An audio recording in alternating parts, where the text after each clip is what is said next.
औज़ुबिल्लाहिमिनश्शैतानिर्रजीम बिस्मिल्लाहिर्रहमानिर्रहीम। प्यारे बच्चों, अस्सलाम वालेकुम। आज हम एक्सरसाइज के कुछ क्वेश्चंस करने जा रहे हैं।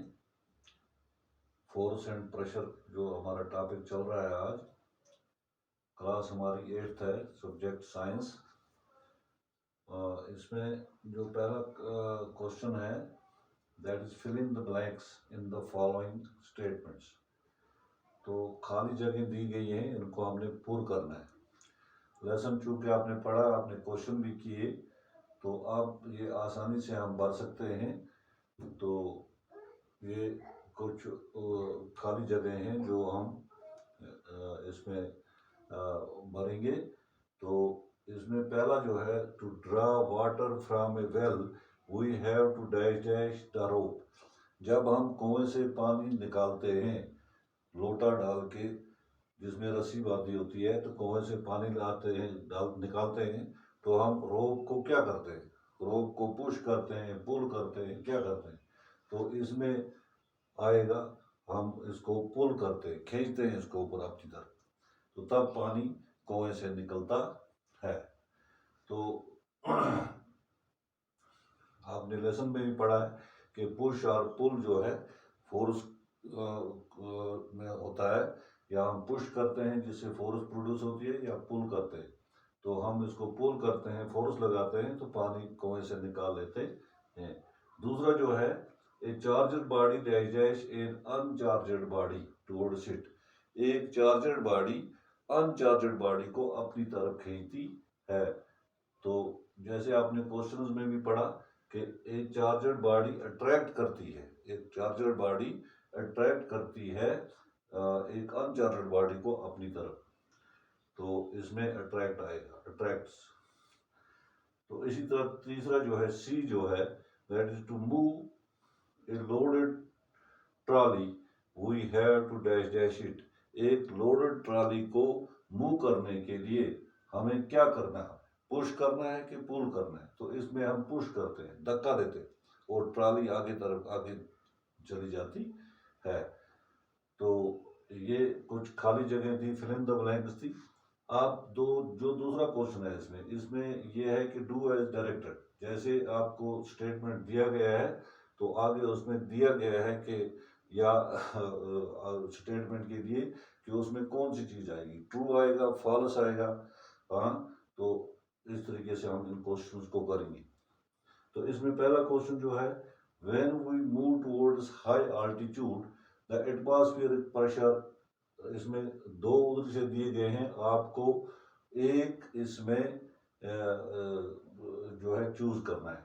जब हम हाई ऑल्टीट्यूड पर जाते हैं तो एटमॉस्फेयर प्रेशर जो है वो इंक्रीज होता है कि डिक्रीज होता है? वो इंक्रीज होता है कि डिक्रीज होता है? तो वो आपको जैसे मालूम है वो डिक्रीज होता है, इसलिए हम डिक्रीज को टिक करेंगे।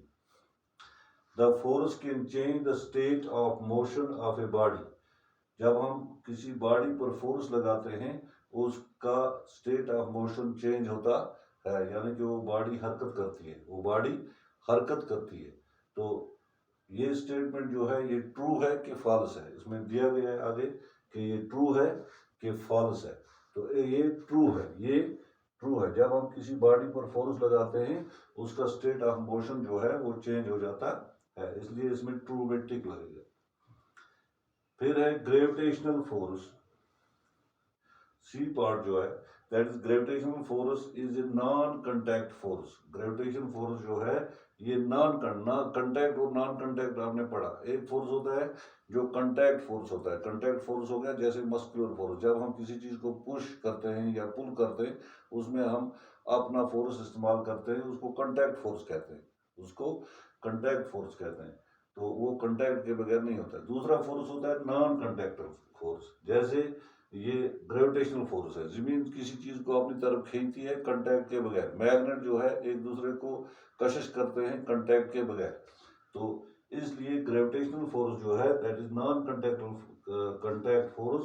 तो इसमें ट्रू आएगा, क्योंकि जमीन जो है वो किसी चीज को कंटैक्ट के बगैर भी अपनी तरफ खींचती है, कंटैक्ट उसमें जरूरी नहीं है। फिर डी जो है, magnetic magnet force is a non contact force. जैसे आपने ग्रेविटेशनल फोर्स में देखा कि कंटैक्ट के बगैर में भी ये फोर्स काम करती है एक दूसरे के ऊपर, तो इसलिए मैग्नेटिक फोर्स भी नॉन कंटैक्ट फोर्स है। इसमें ट्रू और फॉल्स देना है, तो ये भी ट्रू है, ये भी ट्रू है। फिर ई जो है that is muscular force is a contact force. जो मस्कुलर फोर्स है वो कंटैक्ट, जैसे मैंने आपको बताया कि मस्कुलर फोर्स तब तक अप्लाई नहीं होता है जब तक हम कंटैक्ट में ना आ जाए। किसी ट्राली को जब तक हम धक्का नहीं दे देंगे वो आगे नहीं जाएगी, या जिस तरह आपने देखा कि रस्सी को जब तक हम पकड़ के पुल नहीं करेंगे तो पानी कुएं से बाहर नहीं आएगा। तो मस्कुलर फोर्स जो है that is contact force, that is contact force. तो स्टेटमेंट में दिया गया है ये ट्रू है या फॉल्स है, तो ये ट्रू है। इसी तरीके से एफ जो इसका है, a force can change the shape of an object. एक फोर्स जो है ये कहता है स्टेटमेंट के में जब हम किसी चीज पर फोर्स लगाते हैं तो वो उसकी शेप को चेंज करता है, वो उसकी शेप को चेंज करता है। ये ट्रू है कि फॉल्स है। तो जैसा कि आपने पढ़ा है फोर्स के, जब हम करेक्टरिस्टिक्स पढ़ रहे थे, फोर्स के इफेक्ट्स पढ़ रहे थे, तो उसमें हमने पढ़ा कि फोर्स जो है ये किसी चीज का शेप भी चेंज करती है और साइज भी चेंज करती है, शेप भी चेंज करती है और साइज भी चेंज करती है। इसलिए this is true. This is, जैसे मैंने आपको फुटबॉल की मिसाल दी थी, जैसे मैंने आपको गुब्बारे की मिसाल दे दी थी, जब हम फोर्स इस्तेमाल करते हैं तो या पत्थर तोड़ते हैं हम, तो बड़ा पत्थर होता है उसको तोड़ के हम छोटे छोटे बनाते हैं, उससे शेप भी चेंज हो जाती है। इसलिए ये स्टेटमेंट भी ट्रू है। इसी तरीके से लास्ट वाला जो है, a force can act on an object with और without being in contact with it. कि एक फोर्स या तो कांटेक्ट में आकर किसी चीज पर उसका असर होता है या कांटेक्ट के बगैर भी असर होता है। जैसे कांटेक्ट के बगैर आपको मैंने मिसाल दी कि ग्रेविटेशनल फोर्स है, वो कांटेक्ट के बगैर भी उसका उसकी जो कशिश होती है और उसकी अट्रैक्शन जो होती है वो मौजूद होती है। तो मस्कुलर फोर्स जो है वो कांटेक्ट के बगैर नहीं होता है। मस्कुलर फोर्स जब तक ना हम कांटेक्ट करेंगे तो तब तक वो एक्ट नहीं करता है, तब तक उसका असर नहीं होता है। तो ये स्टेटमेंट में कहता है कि force can act on an object with और without being contact with it. कोई भी फोर्स जो है वो या तो कांटेक्ट में आकर दूसरे पर असर करती है या कांटेक्ट के बगैर, या कांटेक्ट के बगैर। तो ये स्टेटमेंट ट्रू है कि फॉल्स है, तो ये भी ट्रू है, क्योंकि या मस्कुलर फोर्स हम इस्तेमाल करेंगे तो कोई चीज़ मूव करेगी। ग्रेविटेशन फोर्स जो होती है तो वो ऑलरेडी एग्जिस्ट करती है, वो हर एक चीज़ को अपनी तरफ खींचती है। इसी तरह मैग्नेट जो होता है वो भी दूसरे इसको मैग्नेट को अपनी तरफ खींचता है विदाउट कांटेक्ट। तो इस तरीके से ये स्टेटमेंट भी जो है ये ट्रू है। तो आप ये कॉपी पर उठा के रखेंगे और याद करेंगे इंशाल्लाह। तो बाकी वस्सलाम।